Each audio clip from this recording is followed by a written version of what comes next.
From the unrest in Kenya, let's turn our attention to the political chaos in South Sudan.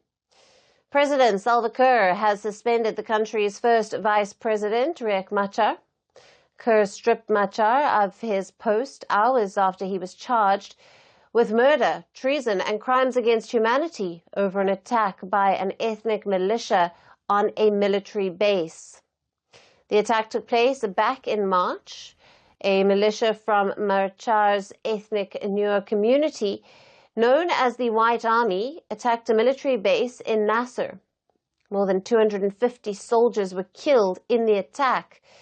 Among the dead were several senior officers and a general. UN pilots were also killed while they were trying to rescue the soldiers at the base.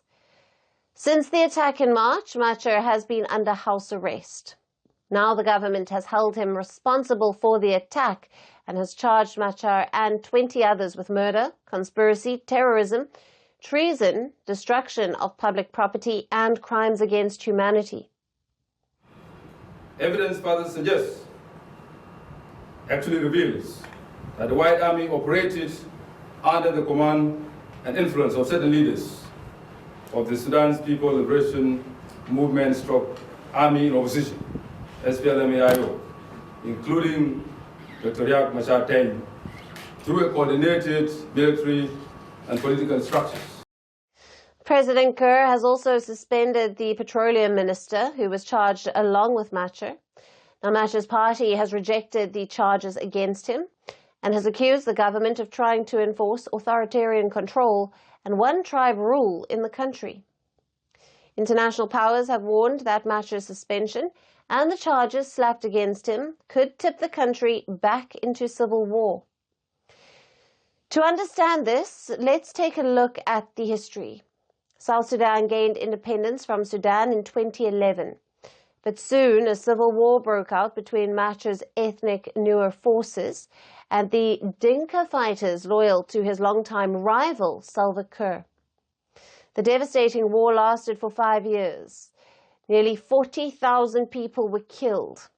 The war ended in 2018 after Kiir and Machar signed a power-sharing agreement, but their partnership has remained tense ever since, and violence has continued between the two rival camps.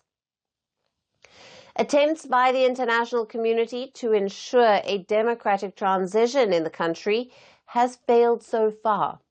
The election that was supposed to take place in December of last year has once again been postponed to 2026. So the tensions remain as high as ever. President Kiir has suspended his top rival, and many of Machar's allies have also been detained. Now it remains to be seen if this move helps President Kiir to consolidate power or to push the country back into a devastating civil war. Firstpost now available in 9 languages on YouTube. English, $36 trillion. French, Le FMI, comme German, Geschäftsführenden Direktor, Hindi, $30 trillion kakaljo. Indonesian, Pemerintah tanpa pemeriksaan. Italian, Sekali radikali. Japanese, $1 euro. Portuguese, Por causa do próprio balanço patrimonial. Spanish. Beautiful bill. Go to Settings, click on Audio Track and select a language of your choice. Be the first to know what's happening around you in your first language. Firstpost.